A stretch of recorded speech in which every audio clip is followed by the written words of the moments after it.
Aloha mai kako to all of our participants that are still with us and are just joining us for our first day here with the Hilo field study. Thank you, all of you, for being here with us. We are about to start our third panel of the day, but before we do, a couple of housekeeping things that I forgot to mention during the last panel. First of all, a sincere mahalo nui loa to ʻŌlelo Interpret and the individuals, currently Erica, who are providing our ASL services, greatly appreciated. We also, ʻŌlelo Interpret is also providing closed captioning, so if that's something that you would like to take advantage of, you can just simply click on the caption button at the bottom of your Zoom screen. We are also taking questions from the audience. You can just drop questions that you have into similar. You can just click on the Q&A button and throw your questions up, and we'll try to get to them at the very end. We'll probably try to save a couple of minutes, 5 minutes at the end of each session to field some of these questions with our panelists. And so without further ado, I want to move us into our third panel. Okamua, aloha kako. Ena ohana o Nāwahī, mahalo nui ke ia launa ana. Just greeting our panelists, our next panel of esteemed guests, our students from Nāwahīokalaniʻōpuʻu. And the title of our third panel is Ke Kula o Nāwahīokalaniʻōpuʻu, Hawaiian Medium Education Experiences in Battling Injustices. And so in our first panels, we talked with parents. We talked initially with leaders from Aha Punana Leo. Then we talked with parents. All of the parents that joined us were Punana Leo, the parents themselves, and now they're Nāwahī parents as well. And so kind of just revisiting that historical process over time. Once Aha Punana Leo, or the Punana Leo preschools, were able to break some of the unjust barriers against the mere use of Hawaiian as a medium of instruction in public education. We then faced, the efforts to push into something other than the reestablishment of Hawaiian language medium education at that level, but even in a K-12 system. And for those of you who may not be aware, Hawaii's public school system, when it was initially established in the 19th century, was a Hawaiian language educational system. And so this process that's happened over the last 40 years isn't so much the establishment of an option for our keiki to be educated through Hawaiian, but it's the reestablishment of that. And so Nāwahīokalaniʻōpuʻu is a K-12 Hawaiian medium education school. It's located on the island of Hawaii in Kea'au. And as Kehao mentioned in our last panel, there are currently somewhere around 500 students in the K-12 program. And Nāwahīokalaniʻōpuʻu actually has 2 satellite school sites that make up probably another 100 students. So there are 600 students and they're ohana being educated through Nāwahīokalaniʻōpuʻu. And so we're fortunate and excited to have some of the haumana, some of the students from Nāwahī with us today to share their experiences. And I'm not going to introduce them because we're running all of our panels in English. I thought I would ask these haumana to introduce themselves, Maka ʻŌlelo Hawaii in Hawaiian, so to affirm that our keiki can ʻŌlelo Hawaii. Na leila, e hoʻolauna mai uko ia oko iho, e hoʻomakapaha kako me oe e pine? Aloha kako o koʻino o na liʻipoʻe maku Harmon. He keiki au makapapahana ʻŌlelo Hawaii mai ka wahi pepe o hoi ka wā pepe a komapiha ko o ohana ma kia o kahi hoʻola ʻŌlelo Hawaii. E hana o mahele ʻŌlelo makapelekani o Viki. Hi, my name is Naliʻipoʻe Maku Harmon. I have been in this the Hawaiian language community since I was a baby. When I first entered the infant toddler program called Hipepe on our campus, and my parents are both teachers that teach Hawaiian language, and our whole family can speak Hawaiian at school as well as at home. Mahalo nui pine. Kala aloha. Aloha me kākou, o wau o kala aloha ahia. He umikumo hiku o makahiki, aia wau makapapu umikumo kahi, maki kula o Nāwahīokalaniʻōpuʻu. Ua komo wau I Nāwahī ma ka papa e hā. Ma hope o koʻu neʻe ana mai Maui. Ma Maui ua hele wau ke kula o Paia, he kula pelekania a he kula ʻŌlelo Hawaii. ʻŌlelo ua hapa ka a'o ana ma ia wā.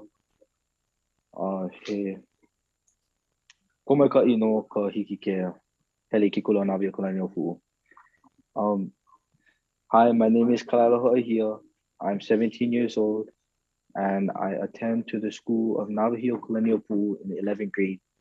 I was born here in Hawaii, then I moved to Maui, then attended the school Paia, and then moved here and started going to school in 4th grade.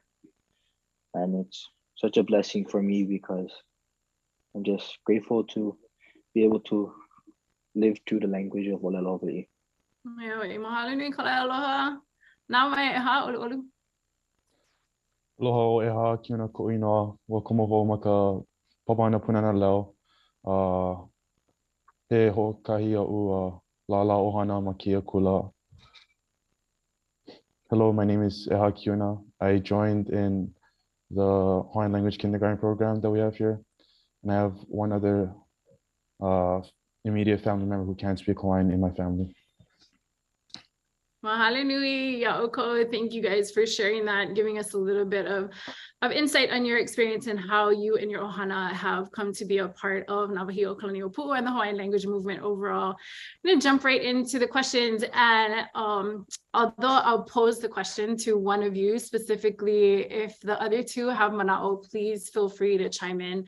But Eha, we'll start with you and just ask you to share perhaps an experience or the point in the process of being a Hawaiiana in this Hawaiian language program, where you realized that being able to speak Hawaiian was important, perhaps to other people around you and or yourself? Well, I've had a lot of experiences where it made me realize that speaking Hawaiian was important to me on this school campus, within these school grounds. But one of the most important ones to me happened outside of this school and outside of Hawaii was when I went on a trip out into the mainland, into Europe. And I realized I was surrounded still by a lot of Hawaiian people, but there wasn't as much of the Hawaiian language surrounding me still. And that made me realize that we really need to spread it. And then, yeah. Mahalo. Mahalo Eha. Pine pehea oi. Ua lo'a ke la'ano po'ea pili. Have you been in that kind of context where you've realized how important it is? I think sometimes there might be an assumption because you folks grew up speaking Hawaiian. It's kind of, take it for granted. Actually, I speak English. That's my first language. I've never, had thank goodness I can speak English moment in my life. But for you folks, Hawaiian is, a really strong language of you. For some of you, it's your first language. Have you ever had that moment for you where it's like, wow, I'm really thankful that I can ʻŌlelo Hawaii, and ʻŌlelo Hawaii is important? So I was the youngest in my family for a really long time. And it wasn't until my cousins and my baby sister was born and my cousins moved here from Oahu, and they wanted to enter the Hawaiian language system.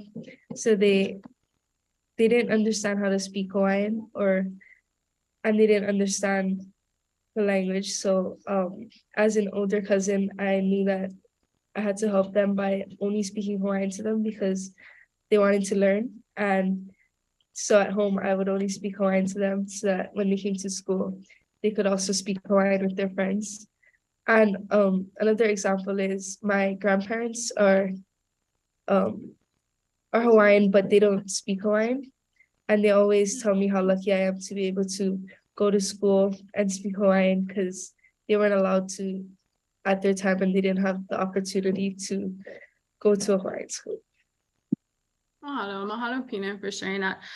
Kalalo, I'm going to come to you, switch gears a little bit with a different question. And so, although for the three of you, you can ʻŌlelo Hawaii, and the 400 plus other Hawaiiana running around on the campus at Nāwahī can ʻŌlelo Hawaii, but clearly not everyone in Hawaii can ʻŌlelo Hawaii, and our numbers are still really small in terms of the number of people that can actually speak Hawaiian in Hawaii.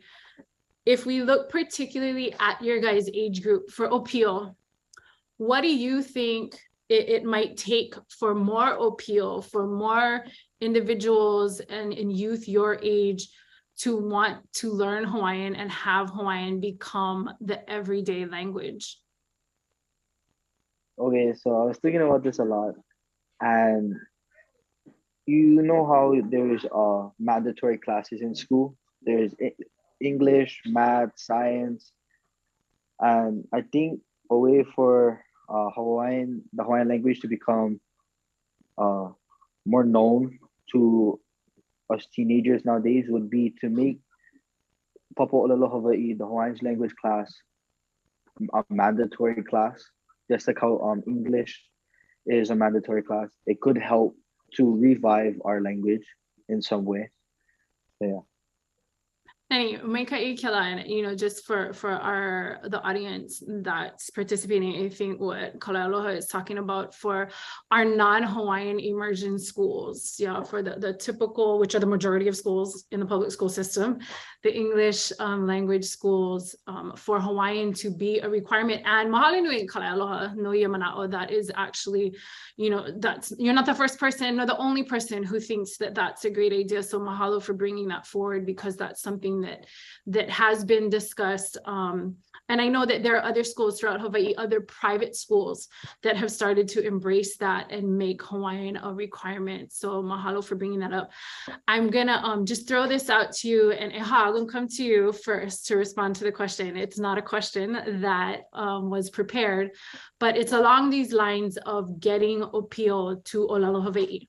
So Kalai's response was about haumana who don't ʻŌlelo Hawaii, right? They're not at Nāwahī, they're not at a Hawaiian immersion school. Talking about you folks who do go to Hawaiian speaking schools, to ʻŌlelo Hawaii schools. And we all know that there are times when ʻŌlelo Pelekania pops up, and that happens to be the ʻŌlelo, whether it's, you know, when you get makava ai, makava pa'ani, whatever it is, whether that's during lunch or, you know, when you folks are running around outside, or whether it's when you're doing certain things, you know, whether that's things with enehana or when you're on your phone. What do you folks think would be helpful, or what are some ways that you folks think would be helpful in order for you folks to stay in Hawaiian for more hours out of the day? Well, I believe to help spread and have Hawaiian language outside the schools is to inspire it among people's peers. Just to have one person in like a group of friends to inspire that group of friends to speak Hawaiian can be really influential, I believe, because it only takes a spark to light a fire. So if you could just have a lot of people spread out into groups and among their family and friends, just inspire Hawaiian, that'd be really nice. Yeah,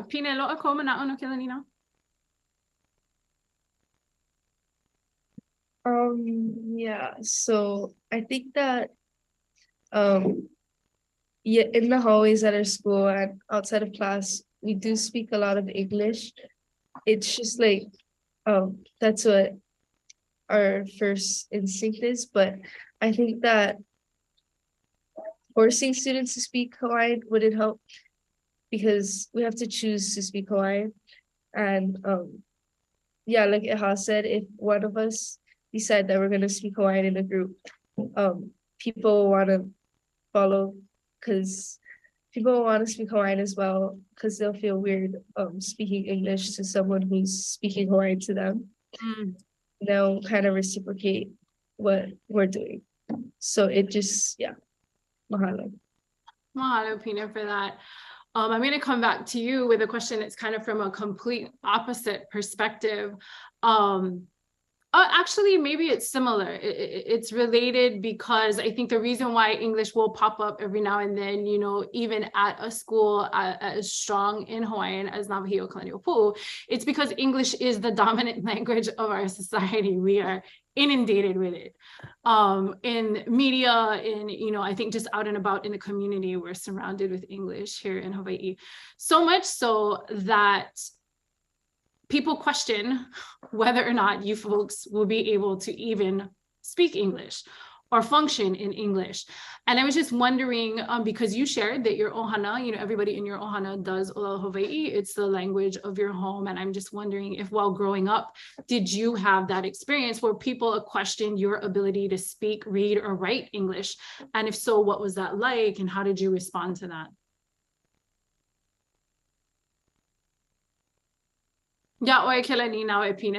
Okay. Yeah, so while I was growing up, there were both family members and complete strangers who would question my siblings and I ability to speak, read, and write English. And my parents were questioned on why they would put me and my siblings in a Hawaiian language school, even though English was dominant and it was a language that everybody else was learning. And they thought it would hinder my ability to speak English and to be as intelligent as kids who would go to normal public high schools or schools that only spoke English. They thought I would be at a disadvantage after high school, going into college, being able to primarily speak Hawaiian because it was my first language too. But I was able to pick up English really quickly because my extended family spoke English to me, and in my sports and activities, my friends wouldn't speak Hawaiian, so that's another place where I could pick up on English. And my parents really encouraged my siblings and I to read books, and now I like to read novels for fun. So I think that even though we were taught in Hawaiian language, I can still speak English at a level that students at public high schools can. Interesting. Thanks for sharing that, Pina. Kala aloha. I'm going to come to you to ask a question about being pressured. It's kind of similar, you know, following up to what Pina is talking about and people questioning whether or not you can speak English, which sometimes flows into, okay, then why speak Hawaiian? Why is that so important? Have you ever experienced a time when you felt pressured to not use Hawaiian or against you speaking Hawaiian? Well, I never really was pressured. I was well, and not wanting to speak Hawaiian. I was always someone that loved to learn. And when mom put me in this school, it was an opportunity to build my knowledge on this language. And like a couple years passed, and mom started to learn the Hawaiian language, and I had a lot of people in our family that would doubt her and push her, like, her confidence level down because she didn't really know Hawaiian. But since she started working here, she's been taking after school classes, and it's been helping a lot. So whenever we're at home, I try as much as I can to help her improve on her ʻŌlelo. But on my half, I didn't have anybody downing me for not being able to speak Hawaiian. I always had good supporters, good kumus to help me get past what I needed to get past. And I'm trying to do the same for my mom because there's this ʻŌlelo no ʻeo where it says kokua aku, kokua mai. And it's very important. All the ʻŌlelo no's are very important, but this one means a lot to me because it's true. You can see it. It happens in a daily when you actually try. You know, and the answer to the question that I'm about to ask might be no, that you folks have never experienced this. And maybe it's because, you know, the Punana Leo and the Hawaiian Immersion Program has been around for so long now. You know, the Punana Leo is celebrating their 40th anniversary this year. But I'm sure there were times when the program first started where these keiki might have been made fun of because they spoke Hawaiian. Is that something that, and again, the question might be, the answer to the question may be no, but I'm just curious, is that something that you folks have ever experienced where you've felt, you know, kind of pressure because you speak Hawaiian?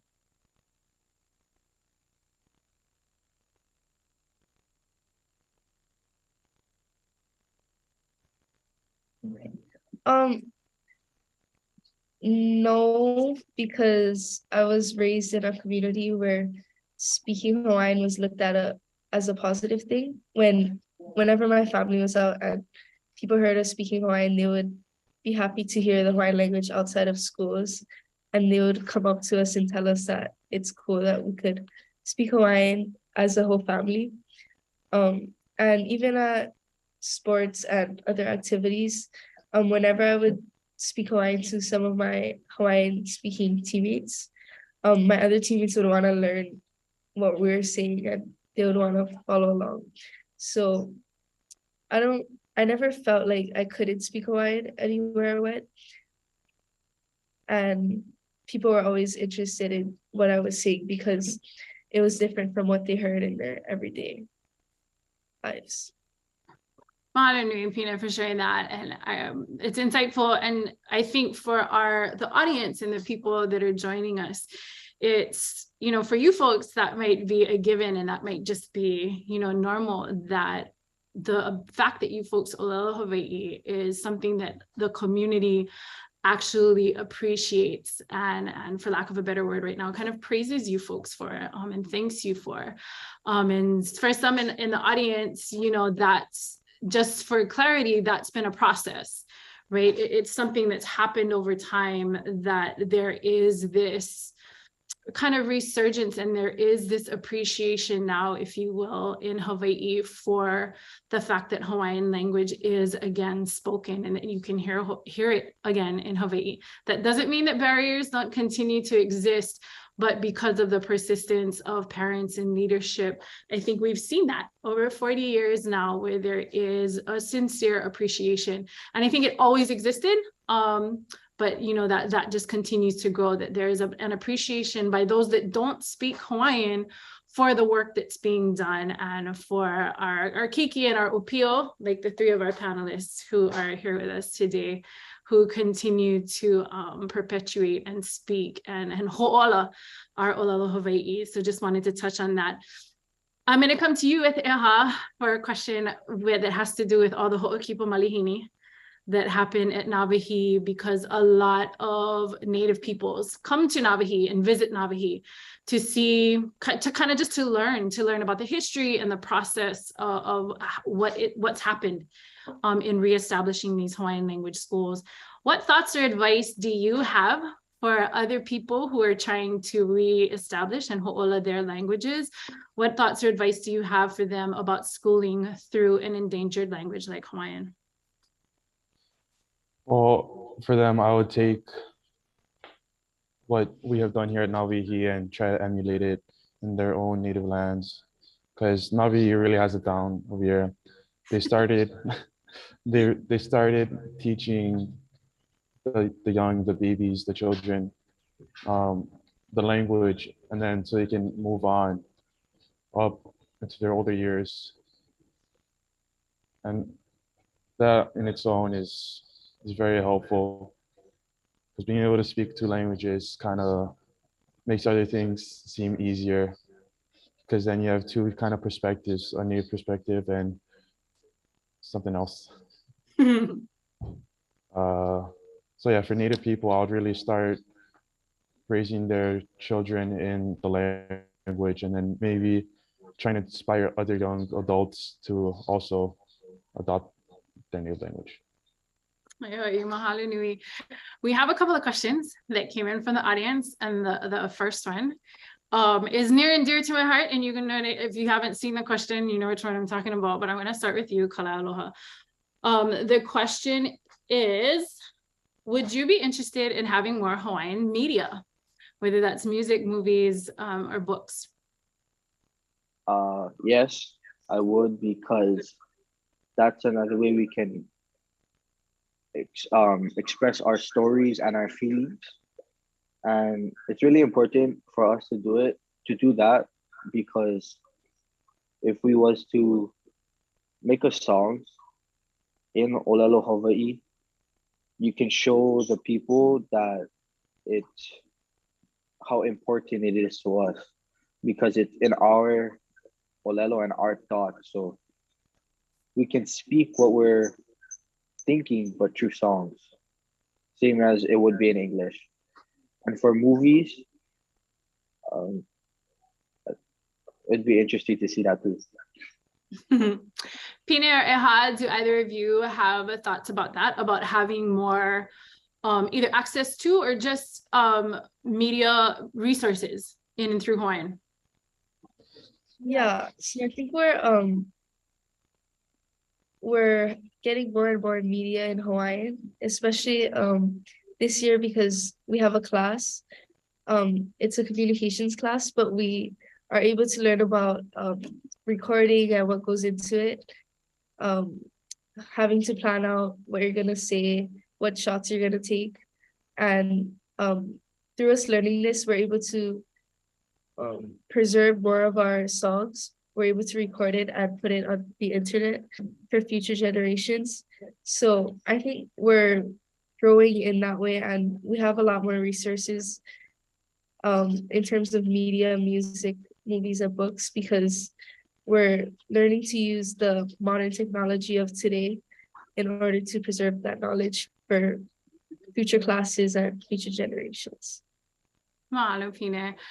We're gonna, because we started a few minutes late at the Ho'omaka we're gonna wrap up in a few minutes, but just wanted to kind of circle around to each of you and ask a question that came in through the Q&A box as well. And that is, how do you see yourselves applying your ʻŌlelo Hawaii in the future? All of your 11th graders are gonna be graduating in a year, going on to college and or other endeavors. How do you see you guys using ʻŌlelo Hawaii, whether that's every single day you can do something where you can ʻŌlelo Hawaii, or you may not end up doing something in Hawaiian? How do you see applying the value of your ʻŌlelo Hawaii in the future? In the future, in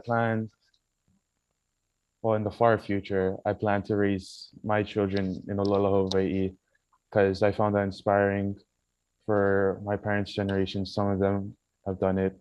And as you can see here, my classmate, she's on those brows. But yeah, in the future, I hope to use my Hawaiian language more, but not only the Hawaiian language, but a Hawaiian perspective on things.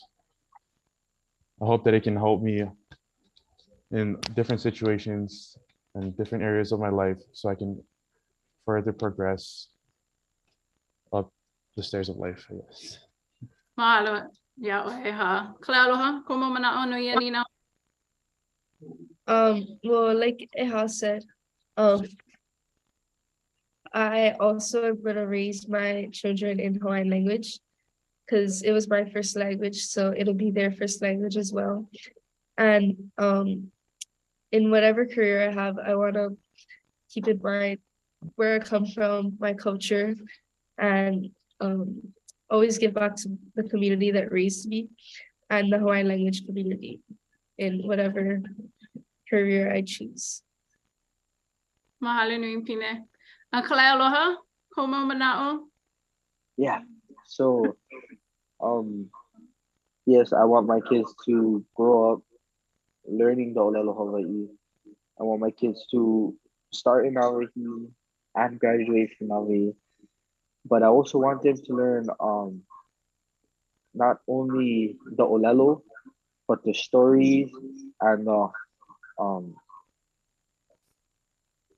Hawaiian cultures, like fishing, farming, and just providing for the family.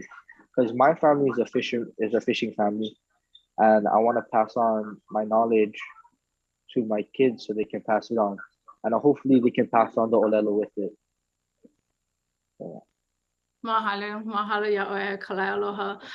He leo mahalo no ike yaʻo ko e kolu no ka ai ana mai.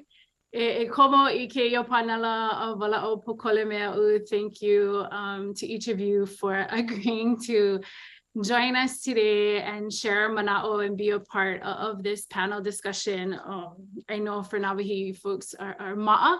You're used to doing these kind of things, and we really appreciate the time because you folks are the hua of the effort and the evidence of what this program can produce. And so mahalo not only for joining us for this time, but no ko'oko pa'umo ana ike kupa'a me ko ho'ola I ka ʻōlelo Hawaii. Thanks guys, aloha. And for our audience, that wraps up our third panel. We have 2 more panels today. We started out the day a few minutes late, so we're trying to giddy up and catch up here. And so we're going to take a couple of minutes and get our next set of panelists into the webinar. And so we'll break maybe for 1 or 2 minutes, and we'll be right back. Aloha.